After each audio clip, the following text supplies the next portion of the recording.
And we are live. Welcome to the NBA Strategy Show. It is Tuesday, March 11th. I am Josh Engleman, here to break down a four-game NBA slate. We don't have a lot going on today. Out of all of yesterday's craziness, 12 games, 10 of them locking within an hour. Today, we're back with 4 of them. 2 games tip off at 7. 1 game tips off at 7:30, final game at 8, and then we are out of there. So we'll have to dig in a little bit further on some of these guys. It's going to look kind of murky. We've got a bunch of back-to-backs, but we're here nevertheless. So hit that like button, subscribe to the channel, hit the notification bell so you know when everything goes live, and follow me on Twitter at Josh Engleman. How'd y'all end up yesterday? Who killed you? I was break even. I'll take what I can get, I guess. Wish the amount that I liked AJ Lawson in the morning translated to AJ Lawson at night. I wish that I would have known that Quentin Grimes was going to play 39 minutes. I was unaware of that. That didn't help. Denny went massive in the late games. Good for him. Jokic had a bit of a monster. Shea wasn't great. Big day out of Sam Hauser. That's it for like weird names. I mean, Grimes being the 4th highest scorer on the slate was not what we saw coming. You know? Not what we saw coming. But now we're here. We got 4 games to break down. Unfortunately, Brooklyn on a back-to-back, Washington on a back-to-back, Pacers on a back-to-back. None of that will be fun. But maybe it'll be fun by the time we get to lock. Maybe we'll create a little bit of value. It's a really interesting slate. We've got 2 games in the 230s. We got 2 games in the 220s. The 2 games in the 230s have a pace around 100. The 2 games in the 220s have a pace around 95. So there is a distinct difference between the 2 middle games and the 2 bookended games of this show. We'll see how that ends up looking as we break each one of these teams down.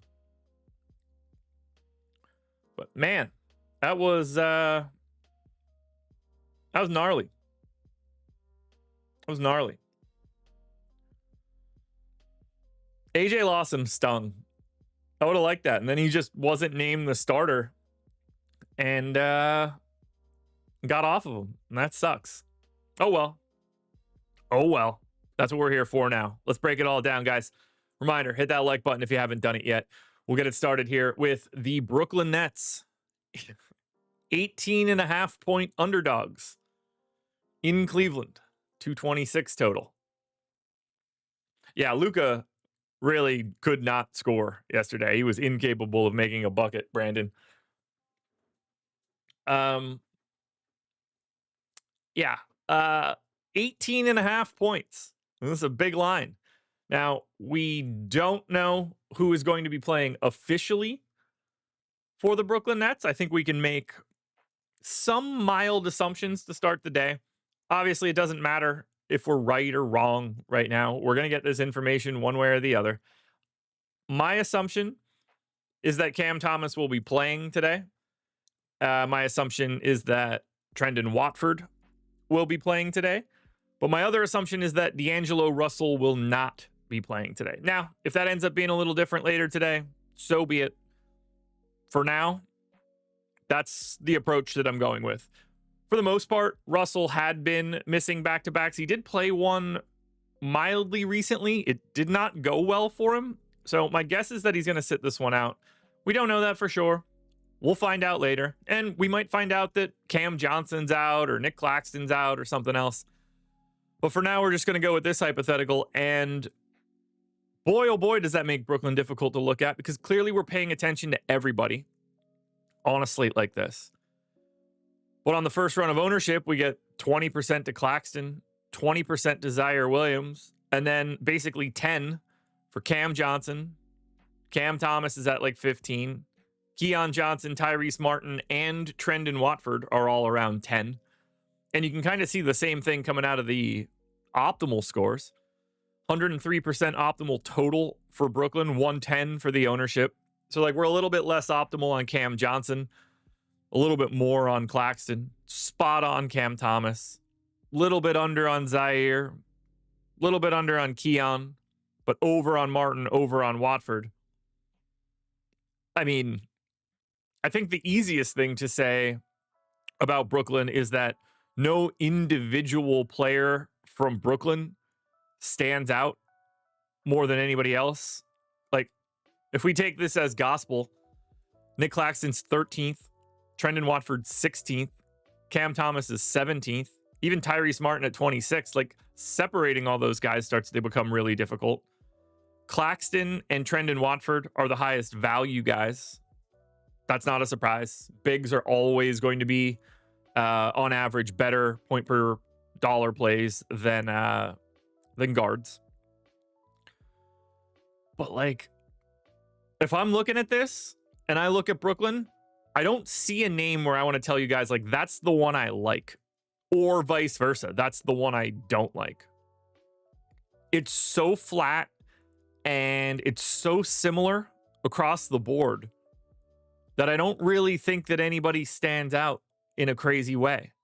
Like, yeah, you want to get 20% of Nick Claxton on a day like today when he's playing 30-ish minutes? Go for it. Zaire Williams, if I'm right, and, you know, you get D'Angelo Russell out, it's going to look a little bit better at 4,400 shooting guard, small forward eligible. How many minutes can Cam Thomas play? He played 29 his last time out. Do they continue to stretch him? Does his 29 become 30, 31, 32? Because that starts to get a little interesting if Cam Thomas really is going to get upwards of 30 minutes now. I don't know when they're going to stretch him out, but if he can get to 29, seems conceivable. He can get to 30 today. He already looks good with what we have in now at 6,200 guard forward eligible. I would argue Cam Thomas is my preferred option from Brooklyn. I think Trendon Watford's probably a pretty close second at 4,500 power forward center eligible. But I just can't separate these guys. I really can't. Like, Jalen Wilson's a pretty bad per minute dude, so I don't think you go that direction. But Cam Johnson is around a 1 fantasy point per minute guy. So is Claxton. Cam Thomas is lightly over that. Zaire and Keon are both at 0.8 or higher. So there's a lot to like for Brooklyn, but I don't think there's anything to love for Brooklyn. I mean, they look better than Cleveland, for sure, but not on like an individual basis. But in terms of just like which team we're going to get to more, it's Brooklyn. Which, you know, don't you always love getting to the 18.5 point underdog? I know I do. See if we have any bets on the Brooklyn side. We don't have a ton out there right now because there's only 4 games, not to mention back-to-backs. D'Angelo Russell under 4.5 assists on ESPN bet is out there. That's been out there for about 12 minutes. You know, I'd take it. Worst case scenario, he doesn't play. Best case scenario, it looks like a good bet. But we only have 2 bets out there right now, higher than a 1 OddsShopper rating. Might as well just let you guys know since we're on the screen. Over 5.5 rebounds for Cade Cunningham has a 4 OddsShopper rating on DraftKings right now.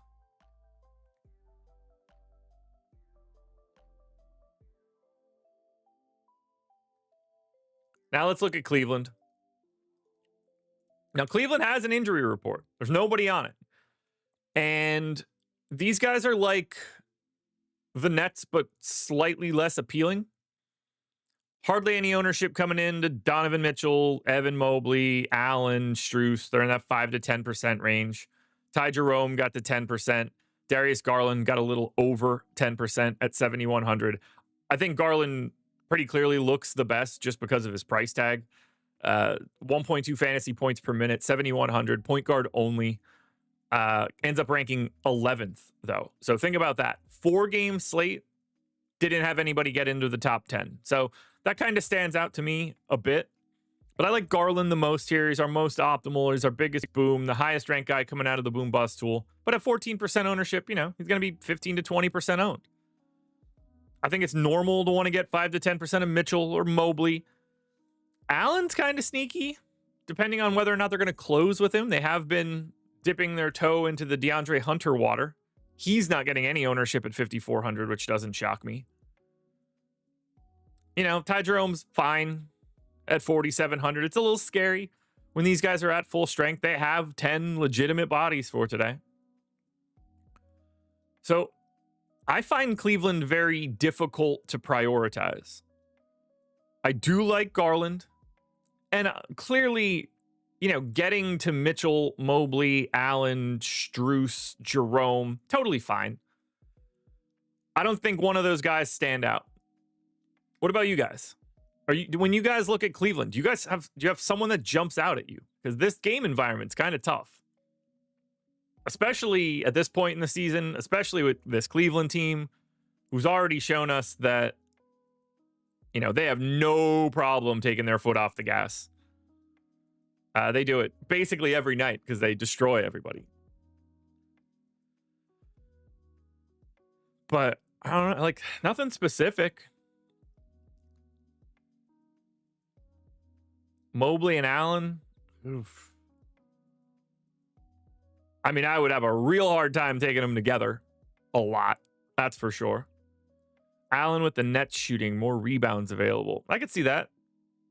It's definitely a better rebounding opportunity than most spots. This Brooklyn offense is dreadful. Defensive rebounding should be pretty big in this one.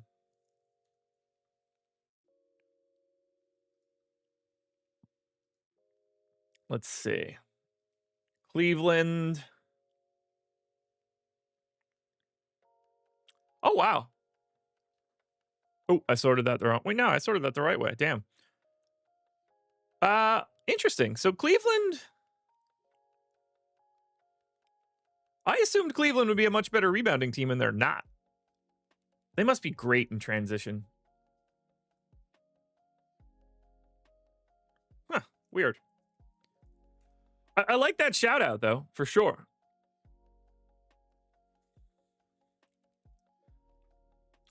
King Rock. I'm not expecting Clowney to play today.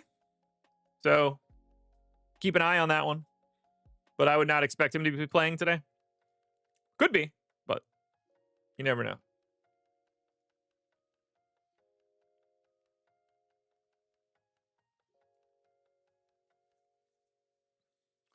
All right, half court. Let's see. Offense, transition. Yep, Cleveland is third in points per possession in transition, although they don't do it a lot, which is kind of interesting. Weird. I'm surprised there's not as interesting of a rebounding team. That's weird to me. Anyway, doesn't matter. It's Garland. I'm gonna put my stamp on it. Darius Garland is my Cleveland priority today.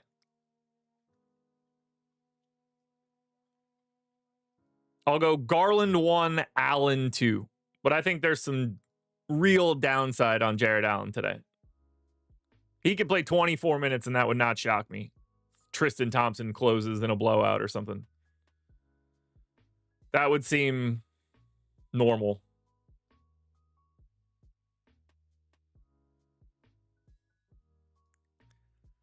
S&P in here shouting out Sam Merrill. That's great. Do I got to look at this now?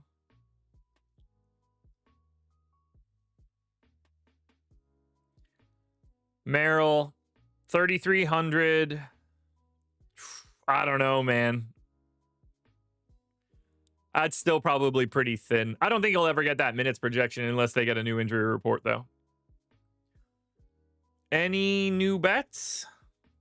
James Harden, under 3.5 threes made on BetMGM. 5 OddsShopper rating. Oh, yeah, 5 OddsShopper rating. 8.5% historical ROI. We also have D'Angelo Russell, 7 OddsShopper rating, under 1.5. Big historical ROI on Onyx odds. But that Harden line looks pretty good. Now it's down to 4, so it is moving.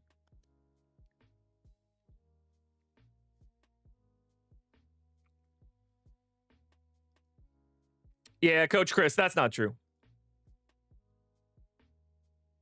That's not true at all. Thomas Ryan won the $4 again. Good stuff, brother. Love to see it. Love to see it. Good work, man. All right, let's go to game number 2. Washington Wizards. 15.5-point underdogs in Detroit. 234 total. So bigger total, bigger pace. Obviously, 15.5-point line, super fun to look at. We do not know the status of Washington today. For right now, they did it with the Hornets on Friday. They'll probably do it forever. They haven't been beating the piss out of everybody all year or anything. They have 10 losses, man. They beat the shit out of everybody every time they play. They have a 12 net rating. They don't play down to shitty teams and destroy big teams to get a 12-point differential. They just beat the shit out of everybody. I don't care that happened 48 hours ago or whatever. That's insane. So, Wizards. Going to assume Chris Middleton is playing. Going to assume Marcus Smart is playing. Going to assume Rashawn Holmes is in. So, for Rashawn Holmes, if he's not in, Tristan Vucevic's price jumped up to 4,400. He will still look like an interesting play today on a 4-gamer if he is the backup center over Rashawn Holmes. Bilal Coulibaly would be shocked if that dude's playing today. Honestly, would be kind of shocked if he plays again this season, but that's besides the point. So we need to be aware of the injury status here because everything's questionable. Now, what we can say is that this is the least owned team on today's slate. Basically, nothing coming into Keyshawn George, nothing coming in to Bub Carrington. It's 10% ownership to Jordan Poole, to Alex Sarr, and to Chris Middleton. And that's essentially it. 5% to Justin Champagnie.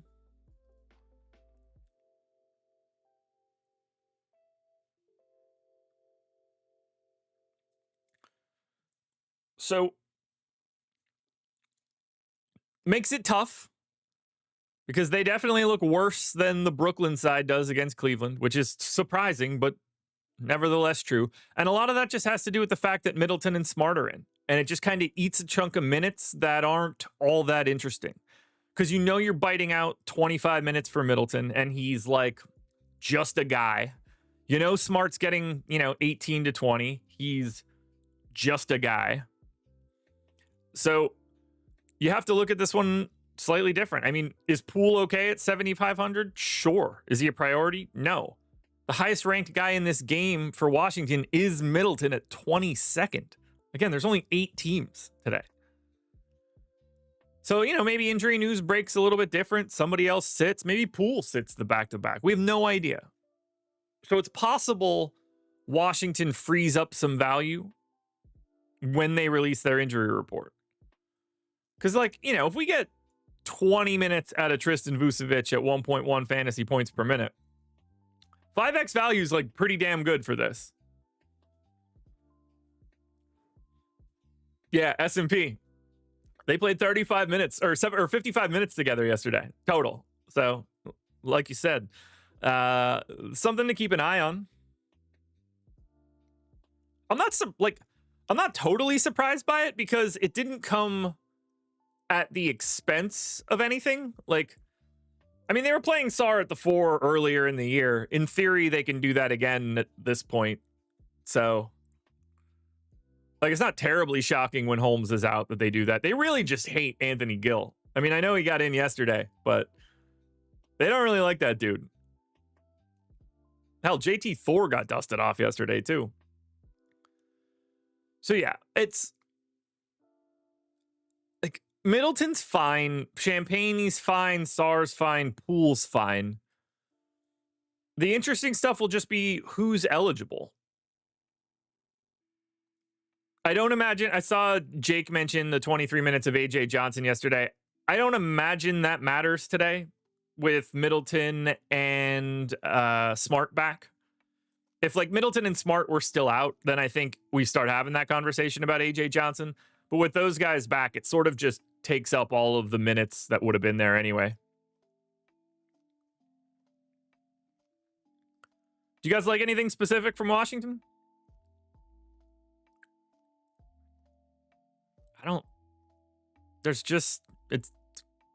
We're going to talk about Detroit, who looks way better. We're going to talk about the Clippers in a bit, who look way better. I mean, this is the least owned team, and I think they're the least owned team for a reason. They're the least optimal. They're the least boom. They're the least everything.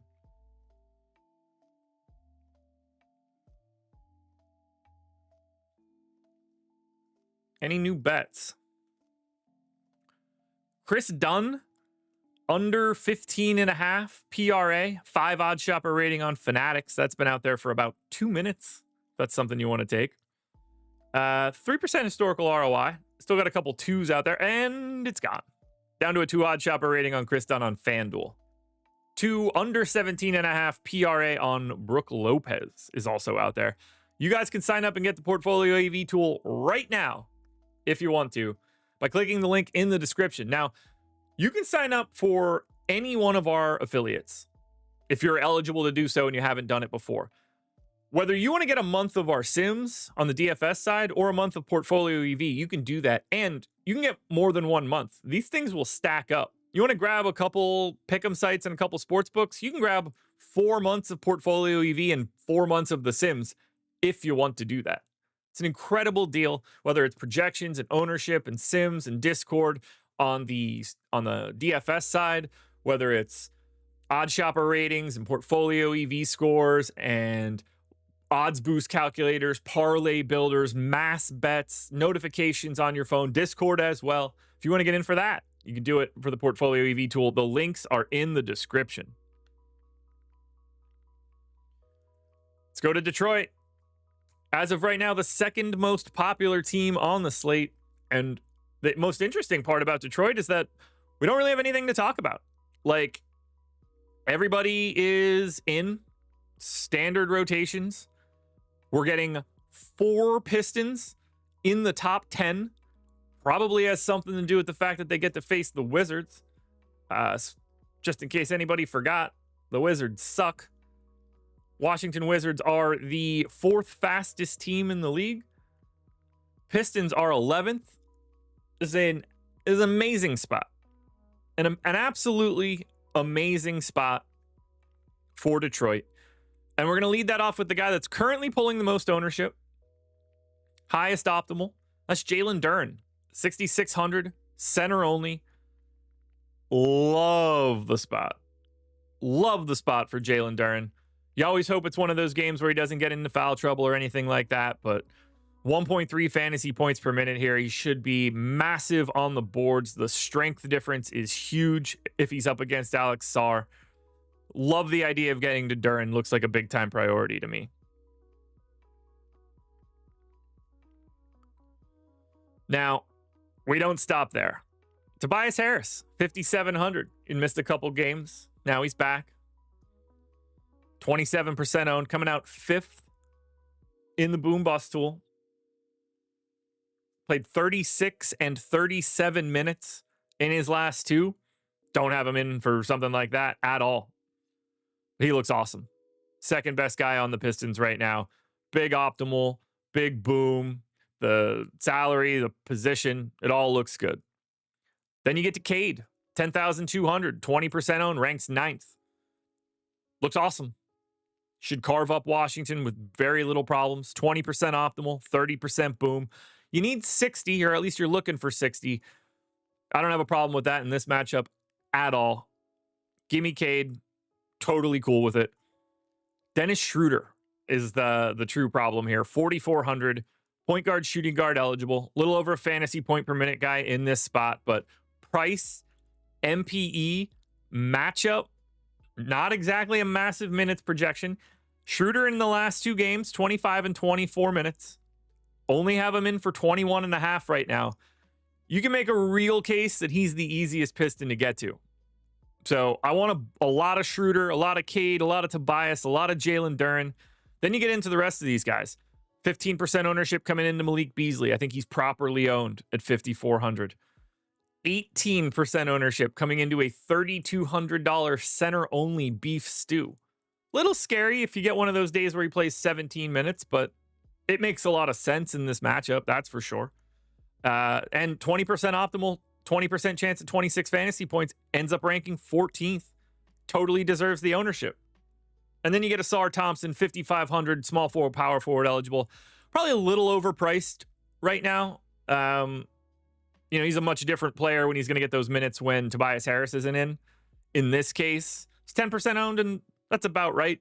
The one guy you're probably not clicking on is Tim Hardaway Jr. He's not off the table on a 4-game slate, but he's largely off the table.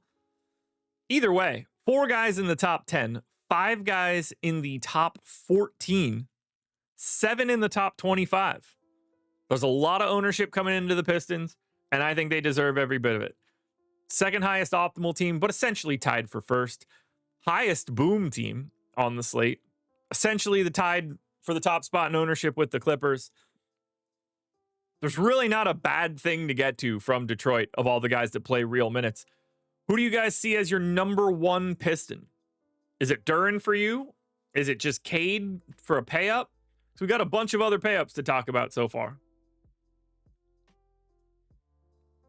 But this is a killer spot. That's what happens when you face Washington, man. And I guess don't be surprised if 1 or 2 guys are out for the Wizards. I've got the line pretty staggeringly different here. So it's not out of the realm of possibility that like Jordan Poole or something doesn't play today.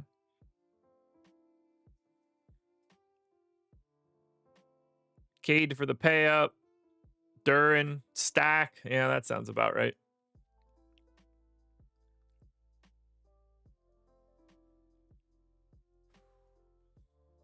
Man, this Pistons team looks so damn good.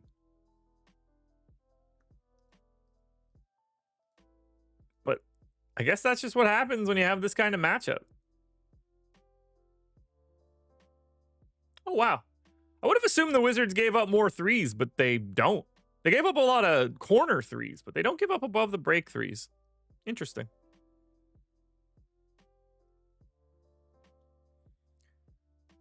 S&P, do you think he's going to get those minutes, though, with Tobias Harris back?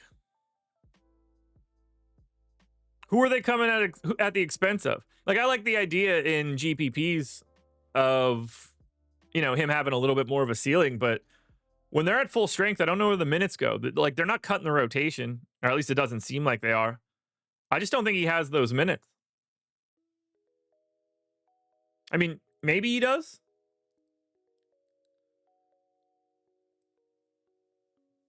But I think he needs somebody out.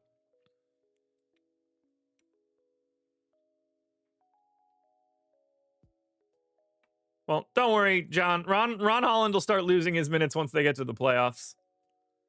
Any bets?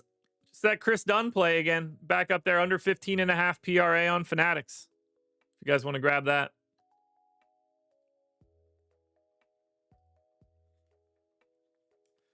Alrighty, well, 2 games up. 2 games down. Halfway point. Might as well talk schedule for the rest of the day. Seems like the perfect thing to do right now. So let me get that pulled up. We've got myself and DK on the deeper dive at 5 p.m. Greg and Eric on Live Before Lock. Gonna have something for you guys. If you're PGA fans, you're gonna want to watch the deeper dive and Live Before Lock tonight. And then tonight, Greg and Eric, Live Before Lock, as I mentioned, myself and Greg on playback, starting at 7. We're going to have to watch one of these garbage games tonight, which isn't going to be the best thing in the world, but we will be ready for late swaps into 7:30 and late swaps into 8 o'clock. We'll be there watching games, talking bets, talking swaps, talking ownership, all that good stuff. And that happens on playback.tv/Stokastic. Link is in the description of every video, and it is totally free. You're either watching the games with us, linking up a League Pass account, or you just see myself and Greg. All right, game 3. Milwaukee and Indy. So Milwaukee side's easy to talk about. Indy, we're pretty much going to skip. On the Milwaukee side, we're getting 25% ownership to Giannis. He came in at number 6, 11,400, power forward center eligible, 27% optimal, 36% chance of 67 fantasy points. Looks properly owned. Anywhere in that 25 to 30% range is very reasonable for Giannis. No problem at all taking a stand. Love the matchup against Indy. And more than anything, it's Giannis. He's really good. He's the best per minute performer on the slate. If you want to pay up, he's the best one. And when I say pay up, I mean pay up. We might have some better plays when we get to the Clippers. Yeah, S&P, you're totally right there. I like it for GPPs, especially if the ownership stays low. After Giannis, you get about 10% ownership to Kyle Kuzma and Dame. I would argue that they're both a little under-owned. I think Kuzma in that 15 to 20 range, that Dame in the 18 to 25 range makes a little bit more sense. The problem is you really just can't go to anything else from Milwaukee with any sort of confidence. Do you roll the dice on KPJ playing more than 16 minutes? Do you take a shot on it being a random Brook Lopez day? Because the problem is Taurean Prince, Gary Trent, AJ Green, and Jericho Sims are all awful per minute dudes. And it makes them basically unowned. So I think Milwaukee looks like super easy. Clearly Giannis. And then you play Dame and Kuzma and you don't do anything else. But I don't think that's going to be all that surprising.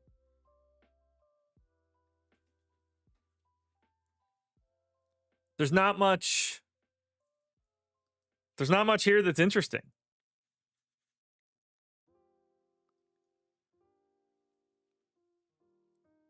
It doesn't seem like Tyrese Halliburton is going to be playing today.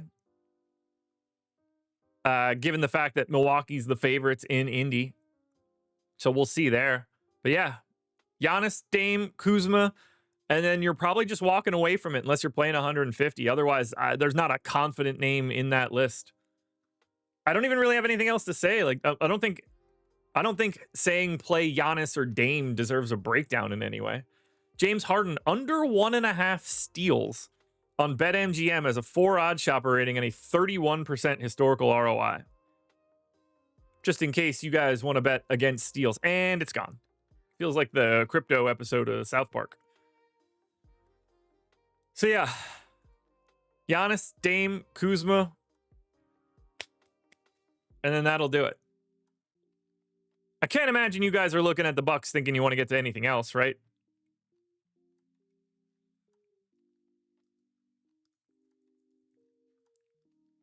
There's just nothing there.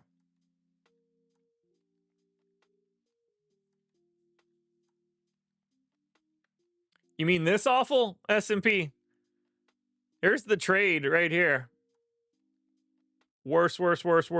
Even worse than he was in Washington so far. Real bad.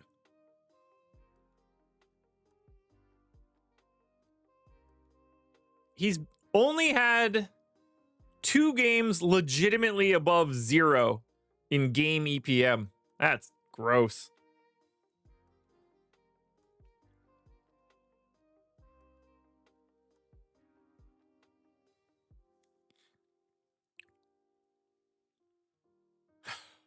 Now, Indy, basically impossible to talk about right now. We don't know the status of Tyrese Halliburton. He has missed the previous 3 games. And the line right now is Bucks favored by 3 in Indiana. That would be a very surprising line to me if Tyrese Halliburton were in. So at least based on the betting market, it leads me to believe that Halliburton's not playing. At which point we can have our conversations about TJ McConnell, Benedict Mathurin increased minutes, Andrew Nembhard increased minutes.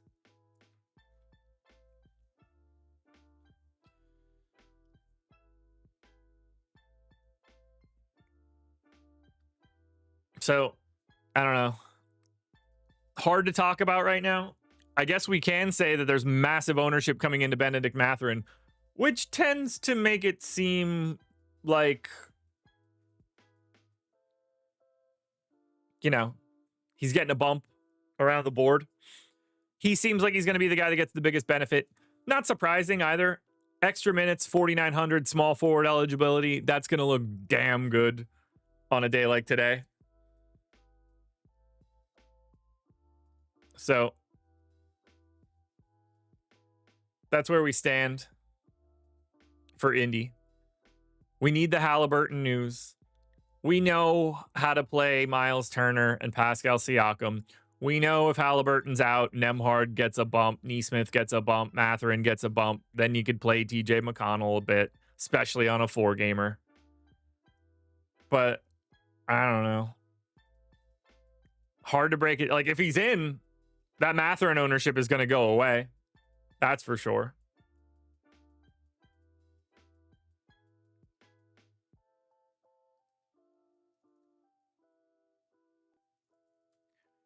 What do you guys like for... All right, what do you guys want to get to for Indy if Halliburton ends up out? Assuming he's out.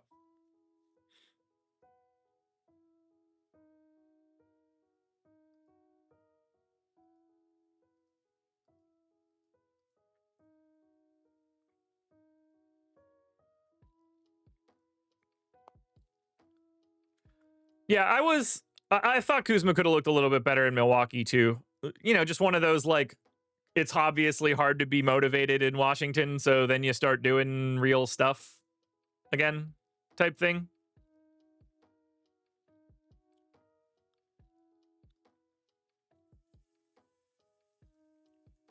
And I mean, I guess there's, we also have to add, it's not out of the realm of possibility that someone else sits for Indy if Mathurin doesn't. I mean, they pulled the plug on these guys quite early yesterday, so fresh legs at the very least. Nembhard, Mathurin. I mean, Mathurin's just going to be incredibly popular if Halliburton's out because of his price and because of his position. But Nesmith will be 25% owned probably. Nembhard will be 15 to 20. Siakam will be over 10. Like, this team's going to look really good once Halliburton is officially ruled out, if he's officially ruled out.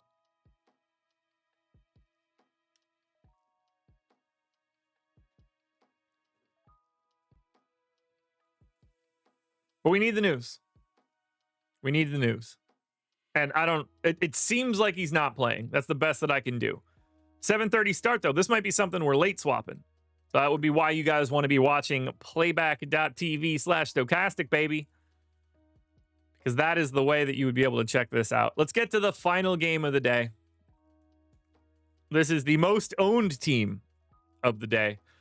The LA Clippers, 7-point favorites in New Orleans. 224 total. Low pace, low total. Doesn't matter on the Clippers side right now. The number 1, 3, and 4 play for me to start the day. Whether it's Kawhi Leonard, whether it's James Harden, whether it's Ivica Zubac, I don't know how you don't get a ton of these guys because they're playing massive minutes right now. Massive. Over the last 10 games, James Harden averaging 38 minutes per game. Last 5, it's 39. Zoo, in his last 10 games, 36 minutes. Last 5, 37 and a half. Kawhi Leonard, 37 minutes in his last 10 games, averaging 38 and a half in his last 5. These guys are playing massive minutes. And I didn't even go too crazy. 37 for Harden, 35 and a half for Kawhi, 34 for Zoo. We've got Chris Dunn in at 28. These guys are soaking up so much ownership, and all 4 of those dudes are in the top 10. They look awesome today. And I don't really have much of a preference. Kawhi's the best one because of the MPE. But I'm going to have a lot of Kawhi, a lot of James Harden, a lot of Ivica Zubac. Going to have a decent chunk of Chris Dunn, considering he's 20% owned with a 28% optimal rate. Now, the rest of these dudes, your Batums, your Bogdanoviches, your Coffees, your Joneses, last guy ins. Up to 5% of those guys will make some sense. but it's going to be jam central on Kawhi, Harden, and Zoo.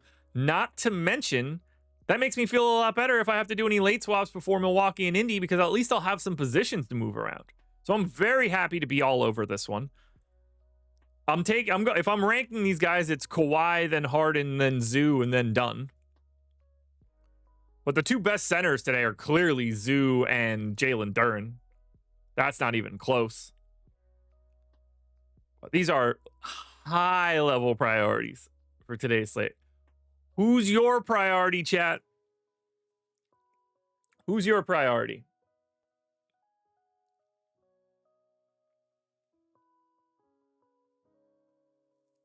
Yeah, Trey, I don't think you're going to have to do that. I think you're just going to get them by default. But, I mean, they look great. Batum's been starting and playing increased minutes. He's such a bad per minute guy, though, that like you get a little nervous about it. I think like 10% is fine. Sifting between Bogdanovich, Coffee, and Jones feels real hard. Derek Jones Jr. is probably the easiest one to get to just because his price is cheaper. But now I want the Clippers big three. And Chris Dunn, but give me the Clips. Give me the Clips. So I mentioned before, Giannis is the best like true pay up option. I mean, James Harden at 9,900 is the more cost-effective pay up option. Just sort of depends on like what you're going to do with that extra $1,600 or whatever it is. But they look so good. So good. We got any new bets? Everything out there right now is a 1 OddsShopper rating. So, nothing for right now, unfortunately. We close it out with the New Orleans Pelicans. Tricky team today. Alvarado questionable. Kelly Olynyk out. Brandon Boston out. 25% ownership is coming into Jose Alvarado right now. 4,600 point guard only. Looks about right at that price tag if he's in. Definitely scares me, though, with the left hip bonus. And then we're getting 30% ownership to Carlo Makovic, 3,700. Power forward center eligible. Ends up ranking 8th. Not the best per minute guy in the world, but one of the better value plays so far on the day. Because there's no Kelly Olynyk, Makovic should be in and around that 24 minute mark. Because he has the power forward eligibility, he looks pretty damn good. So 33% optimal, 22% chance of 29 fantasy points. He's 29% owned. He is pretty clearly, to me, the best play that you can get to from the Pels. Alvarado's second, but kind of doesn't make me feel great. And then Murphy, McCollum, and Zion are all perfectly reasonable 10% guys. No problem at all being in that range for them just because of, either their per minute rates or the minutes that they play. Yves Missy's a real tough sell at 5K. Minutes just seem locked in, hard to get to. In 150 max, you get some shares, but nothing crazy. If Alvarado happens to be out, then I think you just see, Antonio Reeves gets into the rotation. Jamal Cain plays a little bit more. Maybe you get an extra minute out of Bruce Brown or something. I'm not sure it's going to unlock too much, but it will help a little bit for some other things on the Pels. But yeah, I think Carlo Makovic is the guy for New Orleans today. Remember, this is not a good matchup. Clippers defense is good. Vitsa Zubac is one of the best defensive centers in the league. And the Pelicans are not very talented. So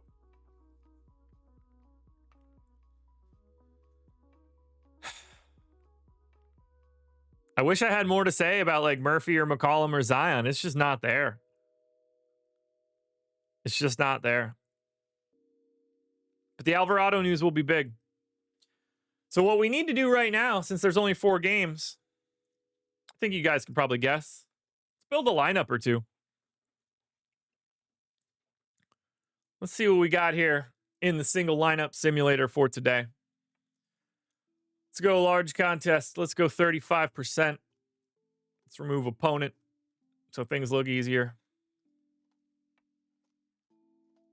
All right, here we go.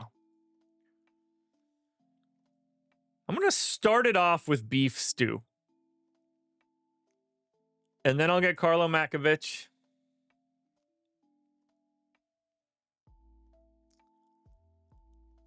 And then I'm going to get Dennis Schroeder at shooting guard. We're going to get Giannis. I'm going to get Harden.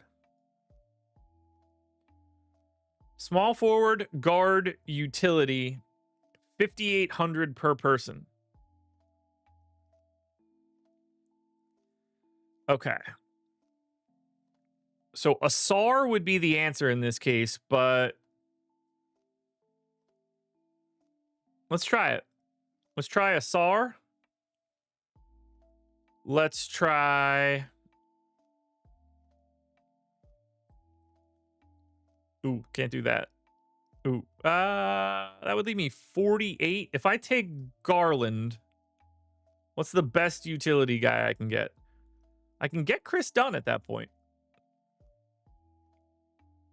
I'm going to try Chris Dunn, but I'm going to want to look at Day'Ron Sharpe because of the ownership. Let's see where we end up.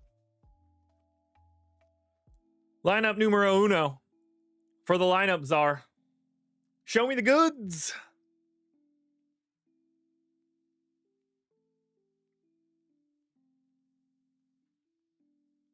Show me the goods. Alrighty. 56%. I need to know what it looks like with Day'Ron Sharpe in there. Because we're only giving up a half fantasy point, but we're shaving a lot of ownership, so I'm just kind of curious what it'll look like. I don't know if it's going to be better or worse. I kind of feel like it's going to be better. But you never know how much that half fantasy point matters. Boy, is it better. Yo, I'm so good at this. It's insane. Truly. Truly. I'm the lineup simulator GOAT, man. The czar is in the building. 144.5. Kaboom. Dropping value bombs all over everybody. Oi. Damn, I'm good. Damn, I'm good. Well, there's a gem for y'all. Let's try the FanDuel side, I guess. Since I'm too damn good at building DraftKings lineups. Let's see what we can do on FanDuel. All right.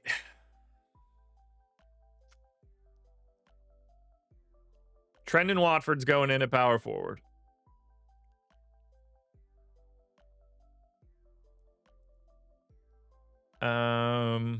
Giannis is going in at power forward. Justin Champagne's going in at small forward. Chris Dunn's going in at, well, point guard for right now. Chris Dunn's going in at shooting guard for right now. James Harden is going in at point guard. All right. Center. Zoo's pulling more ownership than I want to add to this lineup right now. So I'm actually going to go Day'Ron Sharpe, but I think that's going to be too low of a projection. And we're going to end up making a change there. So now we need a point guard, a shooting guard, a small forward, 6,600 a pop. Point guard. I guess that's going to be Garland, which will make shooting guard Schroeder. 7,800 for a small forward. All right, we have a lot of salary left over. We can get to Asar. What does 1,200 get me at center? Nothing. So it's not center.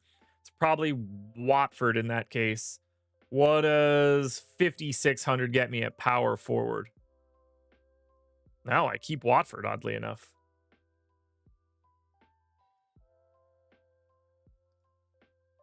I could take the discount for Neesmith and spend up, but no, I'm going to be able to find way more fantasy points somewhere. Champagne?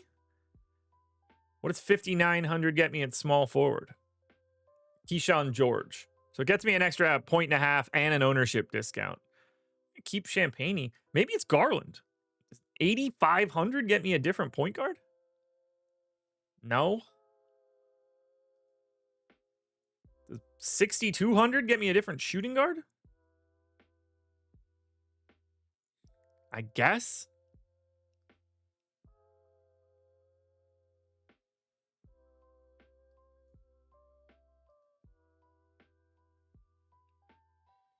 Or do I go? I can get Nemhard there. Same ownership, increased 4 points. Yeah, that'll do it. All right, FanDuel, here we go. I don't know how this Dayron Sharp line is going to work out for us, but it's fun to find out. Does the Czar do it again? DraftKings and FanDuel. Am I going to stick the landing here? You're damn right I am. Yo, I'm so good. I'm so good, it's insane.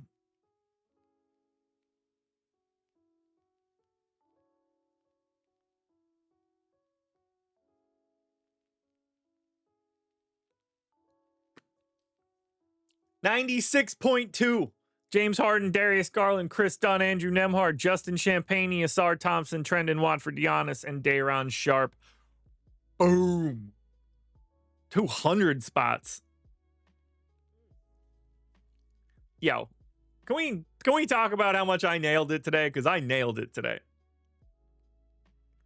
This might be the best I've ever done building out lineups on this show. Like, completely reasonable 55% on draft 1 DK. Blow it out of the water on lineup 2. And blow the FanDuel lineup out of the water. It's hard being this awesome.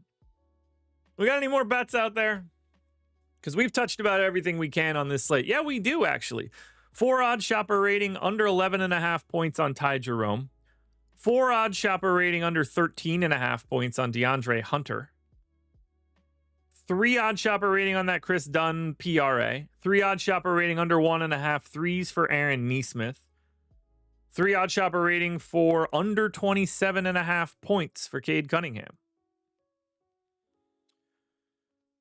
Damn. Damn, I'm good. So that's what we got out there on OddsShopper right now. If you want to try to grab a couple of these bets, they're sitting there looking pretty for you. And they're out there all day. Make sure you're following everybody that works here. Greg, Eric, Nathan, Laffy, myself. If I'm missing somebody, I apologize. I'm just ripping off names off the top of my head. Putting out tons of content on the Twitter side, on the YouTube side, whether it's picks, whether it's DFS. We've got something for everybody at this point, guys. We love having you. Aton as well. You're going to be able to say hi to him in a couple minutes. So I'd like you guys to do that. I'm running out of gas, though. I'm still not all the way back, but I'm feeling decent enough. I need a drink. Talking for an hour is tough, but it's been great being here. We got to do exactly what we needed. How many games do we have tomorrow? What kind of slate do we have tomorrow? We've got 2, 4, 6, 8, 9 game slate tomorrow, but it's only going to be 7 on DraftKings. 2 10 o'clock games. Final game stop at 8. Oh, we have a sprint. We have a 7-game sprint tomorrow. 3 7:30 games. 4 8 o'clock games. Done. So get ready for that. You got to get out of the gates quick with that one. We're going to have a sprint tomorrow. We got a 5-gamer on Thursday that is wildly uneventful. And I'm not on that show. And then Friday, we close it out. 10 games, and they're probably all included.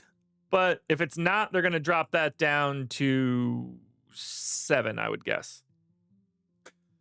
Well, guys, that's going to do it. It's been great. It was a fun slate. We got a lot of news to wait on, so make sure you're paying attention to everything. Deeper dive later tonight, 5 p.m. Eastern time. Myself and DK. Live before